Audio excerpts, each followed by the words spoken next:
Bonjour à tous, bonjour à toutes. Alors, on va commencer.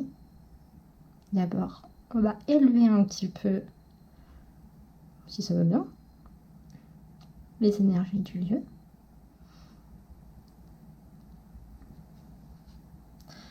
Un petit coup de Palo Santo. Ne respectons pas l'environnement, c'est très bien. Voilà. Acheter des brins et apprendre après qu'en fait c'est de l'exploitation, c'est cool, on aime ça. Un petit coup de ça.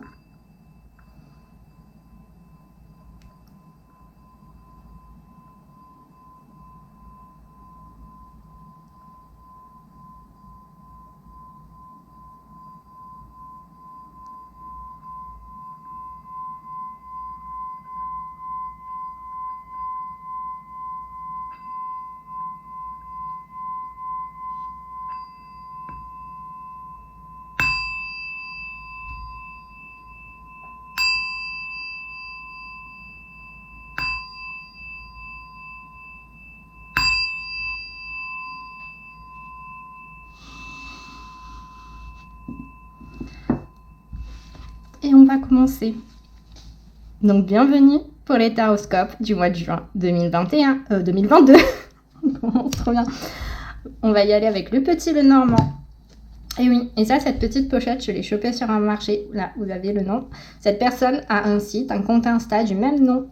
Donc si ça vous plaît, que vous voulez y aller, allez-y. C'est absolument pas sponsorisé, c'est juste que j'aime beaucoup ses créations. Et maman, si tu passes par là, il serait peut-être temps que tu me fasses aussi des petits trucs comme ça. Ce serait sympa, comme ça je fais ta pub aussi.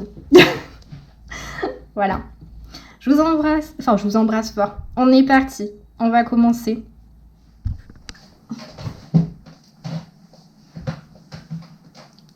Bonjour à toutes et à tous. J'espère que vous allez bien. On se retrouve, très chers Sagittaires, ascendant Sagittaire, lune en Sagittaire, pour le taroscope de vos énergies du mois de juin 2020.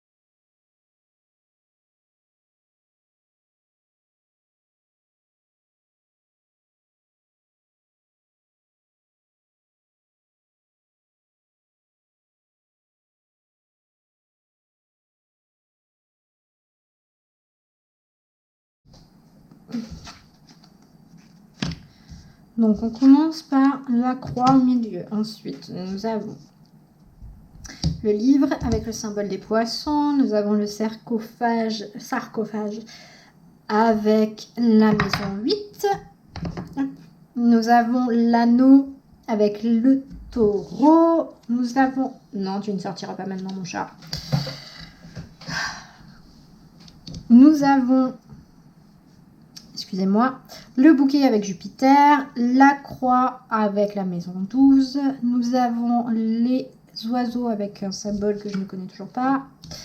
Le renard avec un autre symbole que je ne connais toujours pas. Le bateau avec la maison 9. Et le nid avec le symbole du bélier.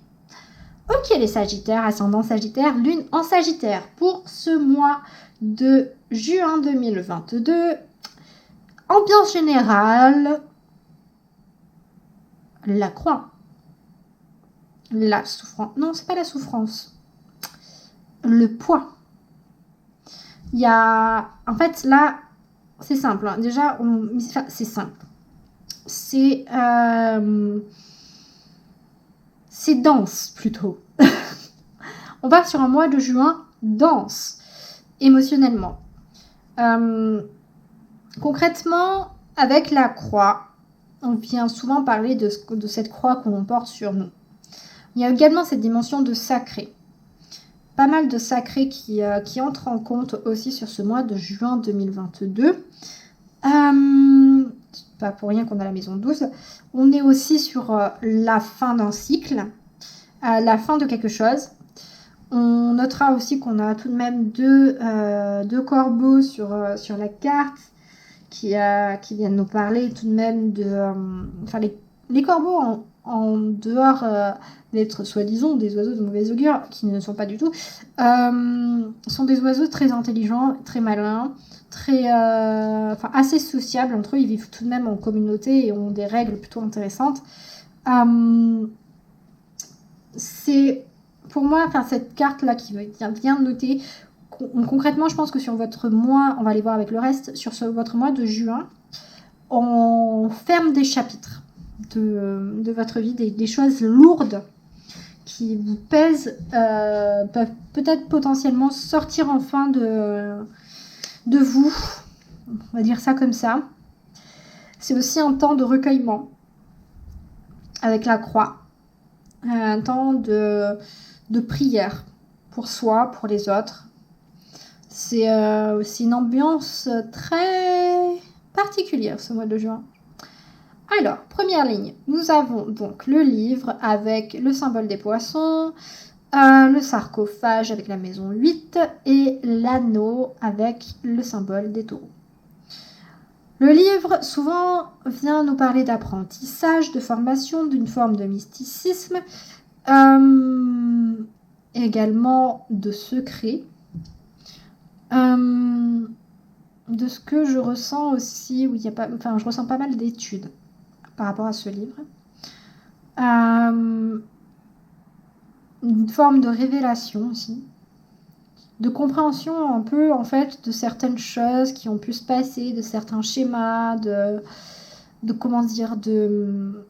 vécu que vous avez eu, qui peuvent enfin prendre du sens pour vous et vous permettre de briser des cycles, de briser des enchaînements d'échecs, des situations d'échecs entre guillemets, qui vous apportaient plus de mal que de bien. À côté de ça, nous avons le sarcophage. Le sarcophage est souvent une symbolique aussi de renaissance, une phase de deuil, puisque en fait, à chaque fois que vient une compréhension en introspection, on subit une phase de deuil, puisqu'il faut accepter qu'une situation se termine. Et que lorsqu'une situation se termine, quel que soit, je suis désolée pour vous, mais quelles que soient les choses que vous affrontez dans la vie, dès qu'un chapitre se termine, il y a un deuil derrière. Vous finissez un livre, véritablement. Vous finissez une histoire, vous finissez un livre, genre La Petite Sirène. Vous vivrez, de façon éclair, une phase de deuil. Obligatoirement. Parce que c'est terminé. C'est tout. C'est comme ça. Voilà. C'est normal. Donc, ne vous en faites pas. Je ne suis pas en train d'annoncer la mort de qui que ce soit. C'est juste qu'il y a un truc qui se termine. Voilà. C'est tout. Pourquoi ? Parce que derrière, on a quoi ? On a l'alliance. Et ouais. Donc là, on parle de partenariat, on parle d'association, on parle d'alliance aussi. On parle de... parle de quoi ? Parle de trésor, excusez-moi. Excusez-moi pour ce bâillement tempestif. On parle de matérialité, on parle d'enrichissement. Donc concrètement, pour moi, là, on a un cycle qui se termine. Pour vous, c'est... comment dire ? Je cherche un exemple assez parlant pour vous exprimer cette notion de cycle qui se termine. C'est un peu du genre, pendant plusieurs années, vous avez fait toujours le même métier, ou pas même, mais vous avez retrouvé toujours la même dynamique. Et au final, à chaque fois, vous vous ramassez les dents par terre et vous souffrez.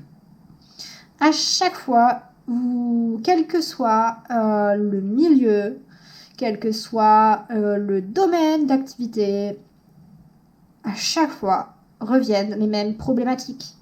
Ça, c'est le cycle.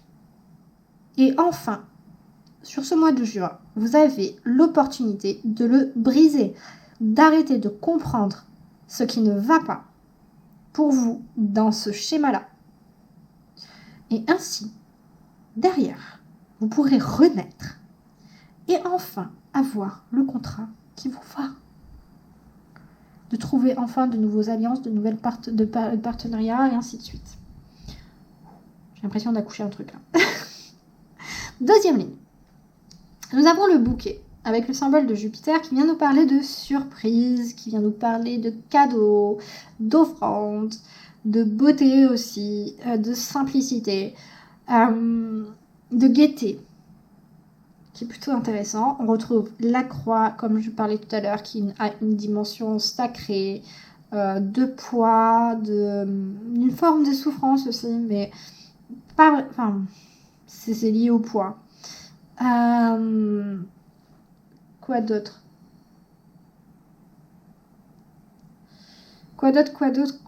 à dire sur cette croix? Je ressens pas mal quand même la notion de recueillement et de sacré. Et à côté, nous avons aussi les oiseaux qui viennent nous parler de communication, d'échange, de rapidité. Peut nous parler aussi de la famille, des amis. Là, clairement, si vous avez des personnes qui sont décédées, oui, là je parle de personnes mortes, récemment pour vous, il serait de bon ton d'aller fleurir leur tombe, ou en tout cas l'espace réservé à leur recueillement, afin de les honorer, afin de les célébrer. Et également, en fait, il y a, si vous pratiquez les arts ésotériques et la communication des fonds, vous avez une possibilité de communiquer avec. Clairement, pour moi, cette ligne, elle veut dire ça.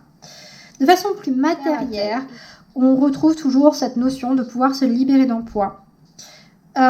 Suite aux cadeaux faits par des amis, par des proches, en fait, dans la façon de parler, en fait. Dans le sens où le fait d'échanger, de communiquer, va vous permettre de vous libérer, en fait, d'une pression que vous vous mettiez sur les épaules. Et derrière, vous allez pouvoir accueillir, en fait, un bien-être, un cadeau. Enfin, quand je dis un cadeau, cela peut être une bonne nouvelle qui ne pouvait pas venir en fait jusqu'à vous tant que vous n'aviez pas réussi à vous libérer de ce poids. C'est vraiment dans ce sens-là que je sens ça.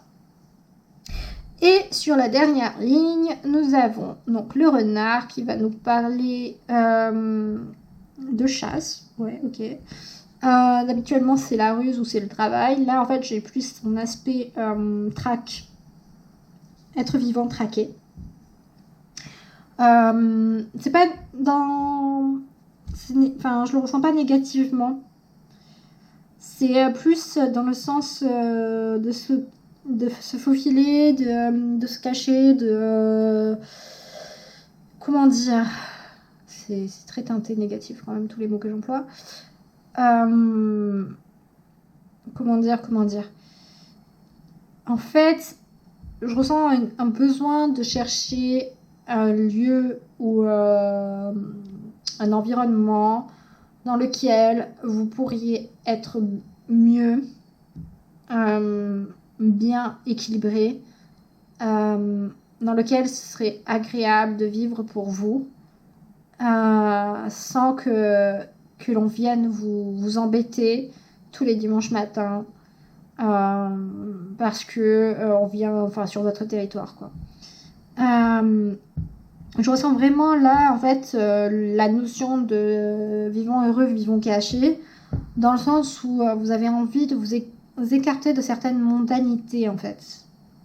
C'est vraiment dans ce sens-là où c'est pas un repli sur soi en soi. C'est vraiment cette notion de comme une retraite en fait. C'est ce besoin de se mettre en retrait pour se recentrer, pour se ressourcer. À côté, nous avons le bateau associé à la maison 9 qui vient nous parler pour moi de déplacement, de voyage. On n'est pas forcément sur un voyage physique, ça peut être des voyages astro. Pas astrologique, hein. Astral au pluriel. Clairement, on peut être aussi sur le voyage par l'imagination. dans le sens découvrir de nouvelles cultures, découvrir comment ça s'appelle? J'ai entendu découvrir la terre de nos ancêtres. Ok, ça peut être intéressant aussi. Mais je ressens pas mal en fait de découvrir de nouveaux registres de culture, dans le sens où peut-être qu'avant vous étiez très cinéphile et que là, eh bien, vous allez vous pencher sur la photographie et du coup, c'est une nouvelle façon de se cultiver, une nouvelle culture, dans le sens qui s'annonce pour vous. Et c'est une forme de voyage, puisqu'en fait, il y a tellement de choses pas à connaître, mais vous allez tellement apprendre de nouvelles choses, de nouveaux concepts, de nouvelles façons de voir les choses, de nouvelles façons de visualiser le monde, que c'est comme un énorme voyage, mais sauf que c'est par l'imagination, la créativité et l'art en soi. Et on termine par le nid, qui vient nous parler de nouveautés, qui vient nous parler de commencement, aussi de bâtir en fait son monde, son univers, d'accueillir aussi la nouveauté. Donc là, pour moi, sur ce mois de juin 2022, pour vous les Sagittaires, ascendant Sagittaire, lune en Sagittaire, il est clair et net que l'ancien fait place au nouveau. Là, on rompt avec de vieilles habitudes, on rompt avec des secrets bien gardés, on rompt avec des vieilles rancœurs, c'est fini en fait. Le poids que vous avez sur le cœur, que vous avez sur l'âme, vous en avez marre, clairement. Et si vous n'en avez pas marre, vous en aurez marre. Voilà. Et vous allez vous en libérer, parce que vous avez ce besoin et cette envie de passer à autre chose et d'accueillir enfin la nouveauté qui se présente à vous. Et de vous nourrir de nouvelles choses et de vous enrichir de nouvelles choses. Voilà pour vous, très chers Sagittaires, ascendant Sagittaire, lune en Sagittaire. J'espère que vous aurez trouvé des réponses pour votre mois de juin 2022, que cela vous aura éclairé. N'hésitez pas à liker la vidéo, à commenter la vidéo également pour me faire votre retour. Et à vous abonner à ma chaîne. Sur ce, je vous embrasse très fort si vous y consentez et je vous dis à très bientôt. Au revoir.